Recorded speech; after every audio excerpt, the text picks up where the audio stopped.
Have you ever read something, nodded your head and thought, yes, I totally understand this, only to forget it 10 minutes later?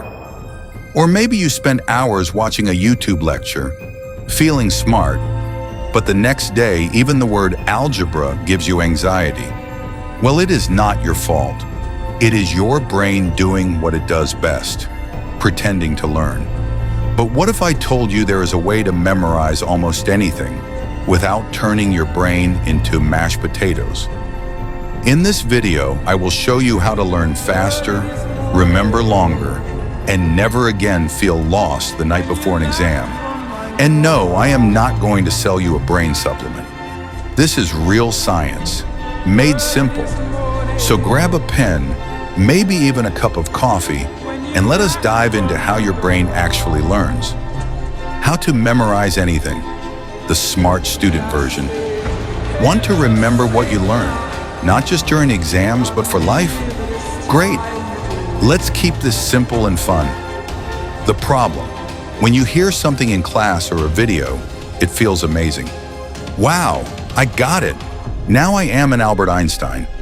But after some time, poof, you forget. Why? Because your brain had temporary focus, but no strong connection. The solution? Combine 4 learning methods to truly remember. Use all 4. Read the text. Listen, like in a podcast or class. Watch a video or live lecture. Write things down yourself. When you do all 4, your brain forms stronger connections.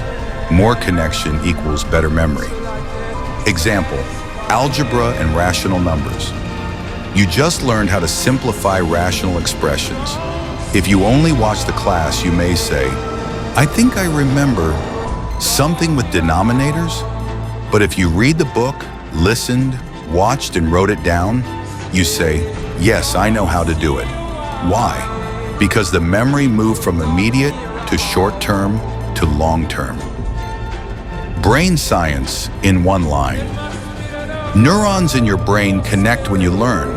The more ways you learn, the more connections they make, and the stronger your memory becomes. Final tip: even if someone gives you amazing notes, always write your own. Reading your own writing triggers your brain to say, this is mine. One method